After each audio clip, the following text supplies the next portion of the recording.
Hey, Battle Bill, here with another video, getting some more Season 12 Go Battle League battles. These are actually some practice Go Battle League battles in the Ultra Halloween Cup meta. It's just like the Great League Halloween Cup meta, but bulked up to the 2500 CP.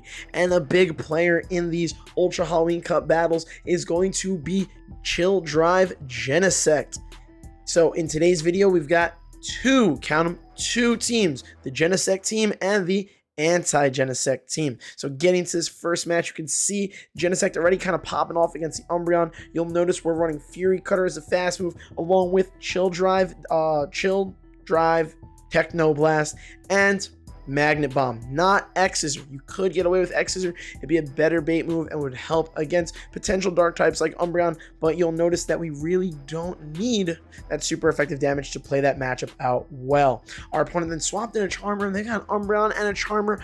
I wonder what their first team is going to be and what that last Pokemon is going to be in the back. Luckily, Nidoqueen is popping off against our Umbreon here. We have a huge shield advantage, and we're fully expecting it to be Umbreon double charm. So we want to preserve our Nidoqueen here and shield up the potential Psychic, because that was literally their only answer to some poison damage. They come in with the last Charmer, and this match is GG's. So, also these are practice battles, so these are against members of my community. Shout out to Lag, because he's messaging me in Discord as I'm slaughtering his little double charm team with my Nidoqueen.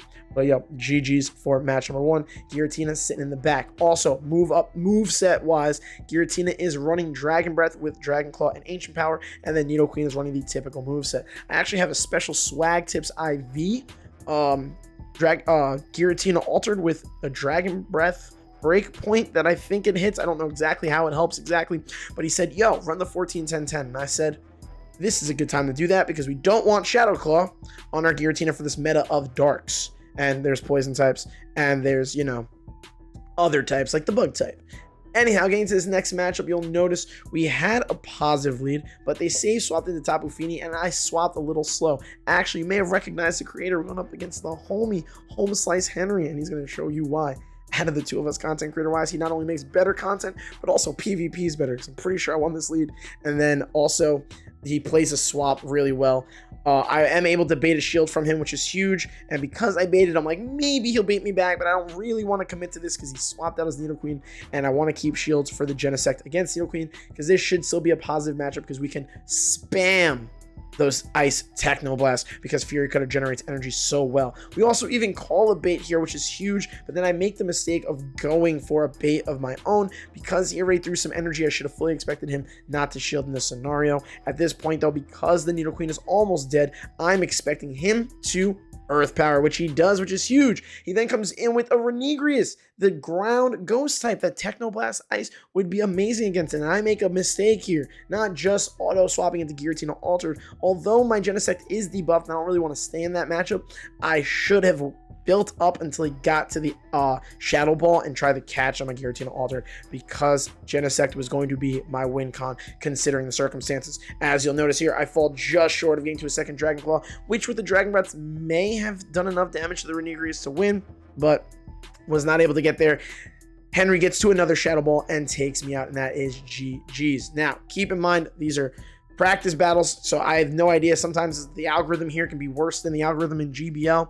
So as you'll notice, I lost lead in this next one, and then I lost swap. So super unfortunate. I don't want necessarily the way these outcomes go about, let them dictate whether this is a good team or not, because I strongly believe, especially this team, it's going to be a top tier meta team that you can have for consistent success over a long period of time. This is just a sample of battles so that you're seeing how this team can at least perform, or at least just see how the Mons do in specific matchups that I'm able to get across based on whatever my opponents, aka my viewers, members of my community, end up bringing. So getting to this next match, we got, well, as we're going further into this match, we are essentially trying to farm down the Sylveon, but the charms and the side shocks are adding up, and we're not in an ideal scenario. This is also a spot where I probably would have preferred to have X-Scissor, just because I could have farmed a little bit through a move, took less damage, and then also had some neutral damage to throw at Houndoom, which is a fire dark type and is relatively glassy. Houndoom and another Pokemon you're going to see in the next battle are going to be some sneaky picks in some Ultra Halloween Cup meta battles, because you're going to see a lot of bug steals like Genesect and Scizor. So Playing this out, I go for the Poison Fang bait. They have a 2 shield advantage, 2 shield to 1 shield advantage is my only win con, and boom, my opponent recognizes that that's my only win con, is potentially baiting them. So they call it, especially because Earth Power is only neutral damage and would not have one-shot the Scizor at the Ultra League CP level. At this point though, I'm just committing. I'm like, I gotta go for baits on baits on baits, but this match is unfortunately GG. My opponent's going to spam a couple Night Slashes here, and that is going to be it. I actually think I play this out obnoxiously and decide to throw all the energy that I farm my Genesect, just so you know I could spam some Magnet Bombs. Honestly, the more I think about it though, as much as having Magnet Bomb would be nice for the potential fairies, I do think that X-Scissor as a bait move is better. But hey, that's why we do the battles, because PV Poke recommends Magnet Bomb, but as you noticed in the past few matches, definitely would have benefited a little bit more from having X-Scissor instead. So getting into this next battle, we're into our second team of the video, and this is the anti-Bug Steel team, the anti-Genesect team, with a lead mon of Incineroar running Fire Fang, Crunch, and Dark Pulse, I lied. Dark Pulse and Flame Charge, along with Mandibuzz with Air Slash, Aerial Ace, and Foul Play, and then Nidoqueen again. Very popular mon, is the top mon in the Halloween Cup Ultra rankings on PV Poke, to make sure that no Bug Steel types can get away and have success against our team. As you notice in this first match, we kind of won the lead because we had a Dark against a Ghost. Because we're running Fire Fang though, our opponent probably preemptively swapped out, assuming we're running Snarl, which was a bit of a mistake. Giratina, as much as it can only deal Ghost damage, probably could have played that a little bit better, and also probably should have just stayed in the mirror. But regardless, they went into that Armaldo. We end up beating it with our Fire Fang Incineroar because of the Bug Rock typing, and then we have their Incineroar lined up with our Nidoqueen, and we're able to line up their Ghost Giratina Origin with our Mandibuzz. So at this point, it's essentially GG. We even Poison Fang their Giratina Origin to get some debuff so that, we could deal damage a little bit faster against them. And as you'll notice, our opponent is going straight for Ominous Winds because throwing Shadow Ball is not going to do much damage, and at the very least, they could go Boost Hunting and pray to the RNGesus that they're able to potentially have a chance there. But honestly, I don't even think a boost helps them get out of this sticky situation. Regardless, all it does is delay the inevitable.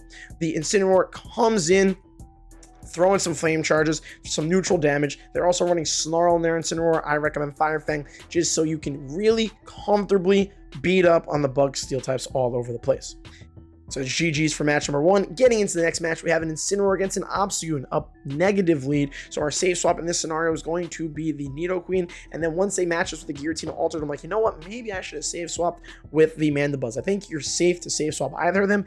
I do believe that opponents will be less prepared for Mandibuzz with Air Slash in this meta than Nidoqueen, just based on the pure fact that Nidoqueen's literally the #1 mon, so fully expecting lines to be double, if not triple, prepared and countering to that Pokemon, whereas Mandibuzz is a very good mon, but won't be potentially running amok in the meta as much as Nidoqueen's going to. So our opponent matches us with their Giratina Altered, which is a counter. I do think they're running Shadow Claw also. They're able to spam some moves. We are going to get to this Poison Fang after landing 2 Earth Powers. No debuff from the Earth Power. Unfortunately, they ended up not shielding anything, so it was good to go for the Earth Powers there. So we get off the Poison Fang. We're not going to win switch here, but at the very least, instead of us being in the 2 shield scenario, we're in the 1 shield scenario, which could prove helpful. Now, if I go in Mandibuzz instead of the Nidoqueen, they would have matched with their own Nidoqueen, and I don't think this would have been a great matchup for our Mandibuzz regardless, but it definitely would have been a little bit better than the Nidoqueen on Giratina Altered matchup that we already played out, and we would add a little bit of energy advantage. So depending on how the circumstances go here, that could have potentially been game-changing and would have allowed us to win. Regardless though, the Nidoqueen, and let me not spoil the end, me just saying that doesn't necessarily mean we lost this match. We'll see as we continue to go in. We try to snipe the Nidoqueen's remaining health. We get a Fire Fang through. The Nidoqueen does not go down. They come in with the Obstagoon, but in this meta, they're not running Cross Chop. They must be an Obstructagoon,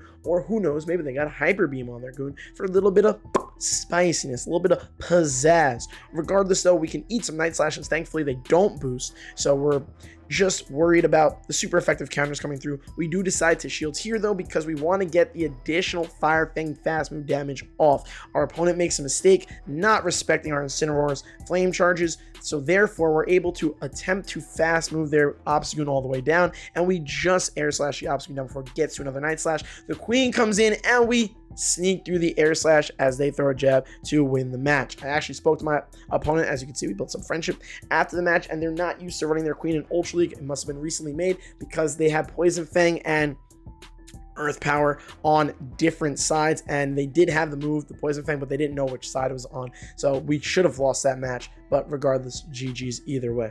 Getting into this next matchup, you'll notice, Home Slice Henry helping out Battle Bill again in another video. Is he helping me out, or is he just making me look bad as I get a Dark up against a Ghost, and I really don't have great play because I'm still running Fire Fang. I should have safe swapped into Nidoqueen here. Definitely don't want to go into the hard counter, but going the Nidoqueen would have been still pretty sketch. So we stayed in with our Incineroar. He tried to keep his Giratina away from the Dark Pulse, which was a very good play on his part, and that's why the Muck comes in. Now we have our Nidoqueen aligned with his Muck. He's going to be throwing Dark Pulses. We're going to go for a jab farm all the way down, hoping for the best, that we can get a bunch of energy to potentially throw his Giratina. I was also potentially hoping, he wouldn't bring it back in, but Giratina still counters this Nidoqueen, so it makes a lot of sense that he did. We go for the Earth Power there. We're building up a little bit more energy at the Poison Fang. I think a little bit of a misplay here. There's no reason to throw a Poison Fang and then dip, because if I'm going to dip like that into a hard counter, he's more than likely just going to swap out himself, which means that debuff ends up proving pointless and worthless. And then Henry RPS's my last Mon, and he's got Nihilego. I don't know how to pronounce that Poison Rock, but at this point, I should put some goddamn respect on its name because it's slaughtering my Mandiba. Shout out to Henry running the spice, and then obliterating me with it. The jabs are adding up a bunch. We're going to try our best to get off some charge moves. You'll notice that Nihilego is a bit glassy. The foul plays are adding up. The air slashes, even resisted, are slowly adding up. And essentially, we have no choice but to commit here because we want to try to keep our Mandibuzz alive. I thought he was 2 away. Turns out he was only 1 jab away. I was going to try to catch that next Rock Slide on the Nidoqueen. I do not make the play. I don't think it necessarily wins me the match, but you know what? It would have given me a better chance than this current circumstance. Regardless, he swaps out his Nihilego and then goes into his Giratina. He decides to use a shield. Oh yeah, no, there was no way I was winning this regardless. I just barely got Henry to not 2 shield flex on me. So yeah, shout out to him. I appreciate the battles from him and the rest of my community in my Discord. Shouts out to them. But on that note, let me know your thoughts on the battles, the teams, and what you're going to be running for some Ultra Halloween Cup meta. Thank you so much as always for watching. Don't forget to like, comment, and subscribe, and I will see you all in the next video. Preach!